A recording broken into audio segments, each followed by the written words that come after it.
राधा राधा, इससे अपार सुख की प्राप्ति हो जाएगी, दुख की जड़ नहीं रह जाएगी।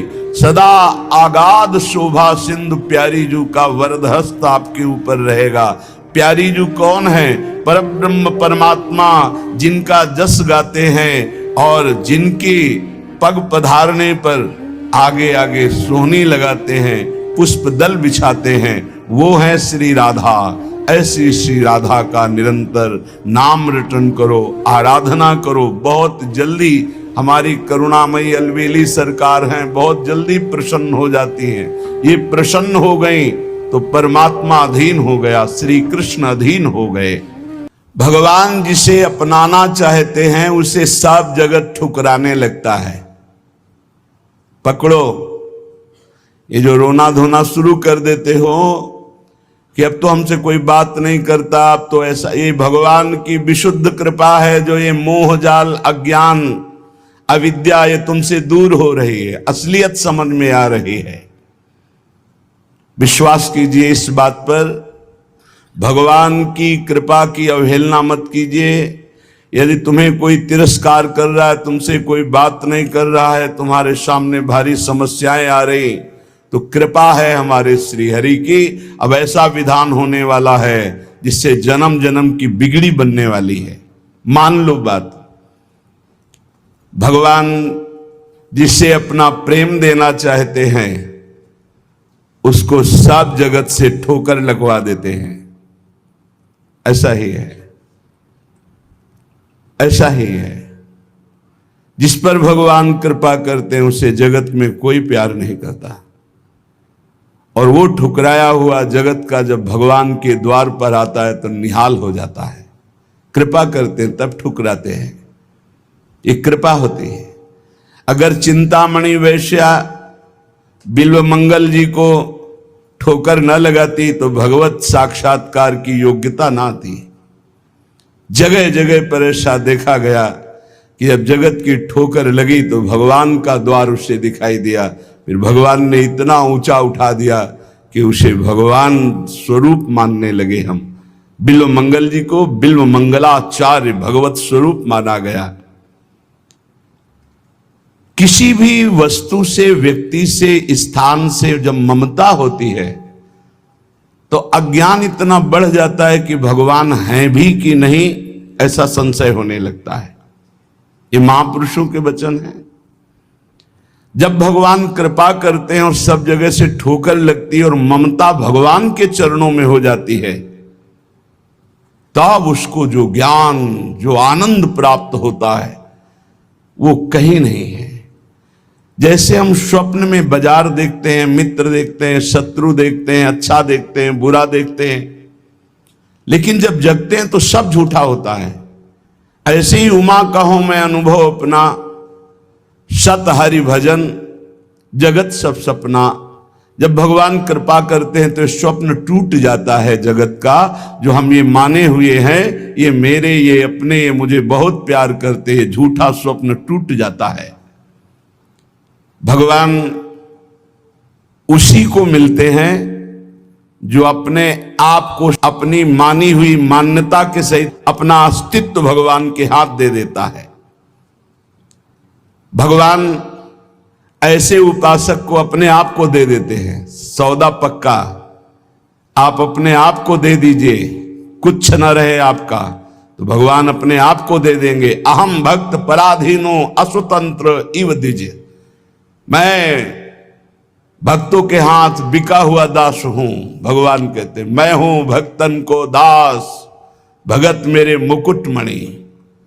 पग चापूं और सेज बिछाऊं, नौकर बनूं हजाम, हाकू बैल बनो गढ़वारो, बिना तनख्वाह रथवान। यही तो मेरे मन में ठणी, भगत मेरे मुकुटमणि। अपनो परण विसार, भगत को पूरो परण निभाऊं। जाचक जाचू कहे तो बेचे से बिक जाऊं। जैसे पतिव्रता नारी घणी, भगत मेरे मुकुटमणि। मैं भक्तन को दास, भगत मेरे मुकुटमणि।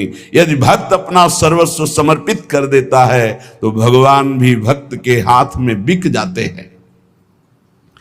ये सौदा महंगा नहीं, बड़ा सस्ता है।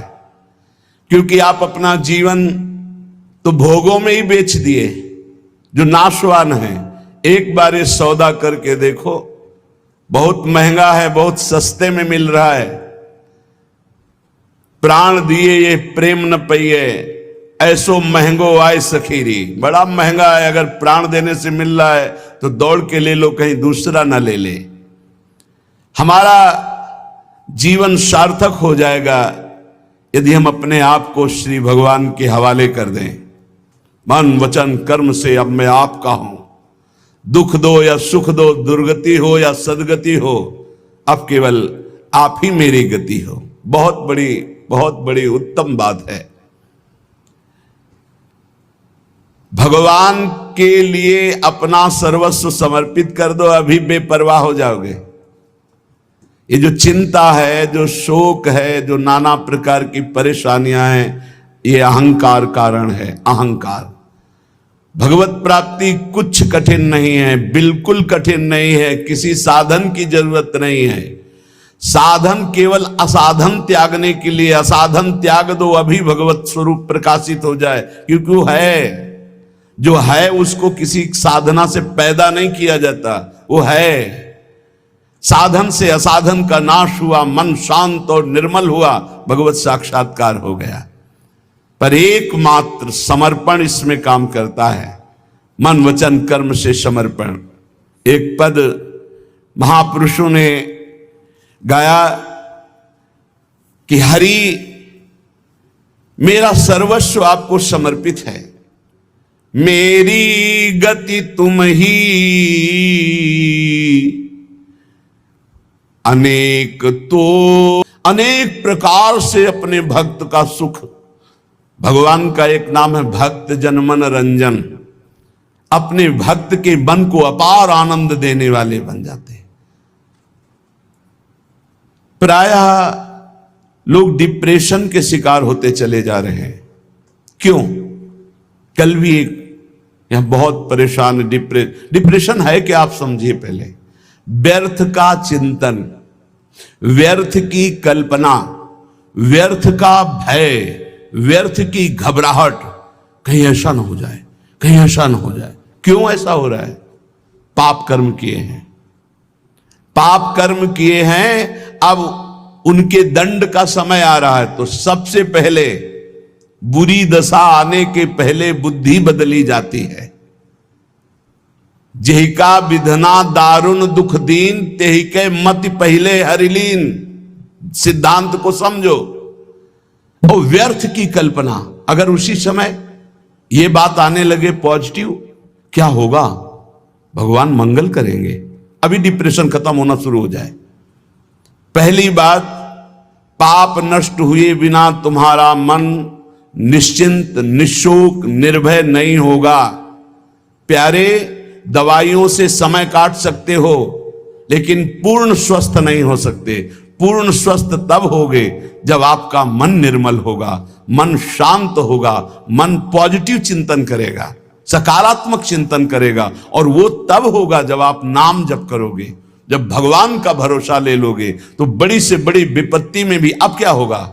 वही होगा जो प्यारे ने मंगल रचा है। अब वही होगा जो आनंदमय होगा। मेरी गति तुम ही,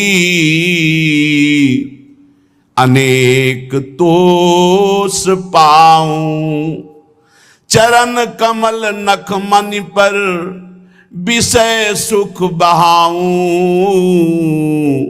घर घर जो डोलों तो हरि तुम्हें लजाऊं, मेरी गति तुम ही, अनेक तोष पाऊं। आपके श्री चरण कमल नखमणि का साक्षात्कार करने के लिए समस्त विषयों को बहा दिया, त्याग दिया। हे नाथ, मेरी गति आप ही हो, और मैं देख रहा हूं कि अनेक प्रकार से आप पोषण करते हो। यदि मैं आपका भरोसा छोड़कर औरों को आगे हाथ फैलाऊं, घर घर भटकूं, तो लज्जा है, धिक्कार है हमारी शरणागति पर। इन बातों को समझो। अगर आप प्रभु के सिवा किसी के आगे ऐसे करते हैं तो धिक्कार है शरणागति को तुम्हारी। अन्य आश्रय भी बना हुआ है। घर घर जो डोलो तो हरि तुम्हें लजाऊं, तुम्हारो कहाय कहो कौन को कहाऊं, तुमसे प्रभु छाड़ी कहा दीनन को ध्याऊं। इतने बड़े प्रभु का कहलाकर अब किसी के आगे हाथ फैलाऊं? आप प्रभु के आश्रित हैं और प्रभु को छोड़कर किसी और